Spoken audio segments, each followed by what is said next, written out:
Are you interested in the idea of freelancing but assume that you have no skills to be able to do it?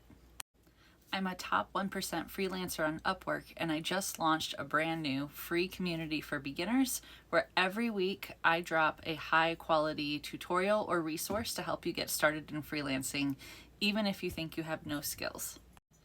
This week's tutorial is all about how to find your freelance ready skills, and I even created a mapping tool where it's 12 easy questions that you answer and it will help you figure out what are your best fit freelance niches. If you want the free tool and the training, just drop a comment below and I will get you the link. If we haven't met yet, my name is Erica Nall, and I went from a burnt out healthcare worker to a six-figure copywriting freelancer. So again, if you feel like the skills that you have in your current job don't translate nicely over into freelancing, look no further than my story to realize that you actually do have skills and talents, so you just need to figure out what they are and how they can translate into a good freelancing fit. Through freelancing, I've since retired my husband, and we now travel full-time in our RV as digital nomads. Here's a sneak peek of a clip from the training. If you want the free training and the tool, again, just drop a comment down below and I will get you set up. So that's when I returned to Upwork. And that time I had a strategy. I took it much more seriously, but it basically was like restarting all over again from ground zero. So I started despite the fact that my previous job was a six-figure job. So 50 plus an hour is what $100,000 a year is. Okay.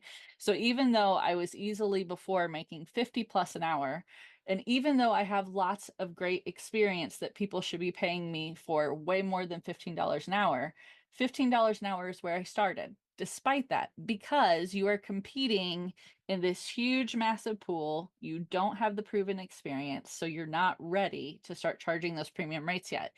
Okay, so this was in, like I said, September.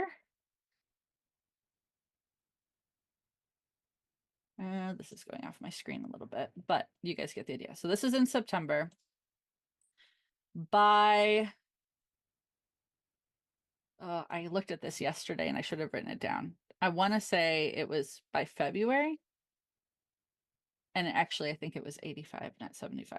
Because once I hit around 85 was when I started to feel things to start to top out. But from September to February, I walked it from 15 to 85. And that $50 an hour, which again would have been equivalent to what I was making in my my 8 to 5 job, I think by like December, not even that, it might even been November. So we're talking, it was a few months that I was basically, I had walked it from my starting point to replacing what I was making before, to then easily still billing at a high enough volume at that 85. So when I left Upwork, charging it around like $85 an hour, which again was significantly higher than what I was making in my 8 to 5.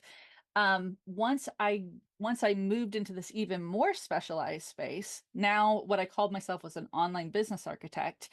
I started working with coaches, helping them with their strategy, their sales, their systems, and helping with everything from the copywriting to the actual execution. How do you automate things? How do you set up your memberships, right? And then I was able to start charging really premium prices for the work that I did because it was so specialized and hard for those people to find within their industry.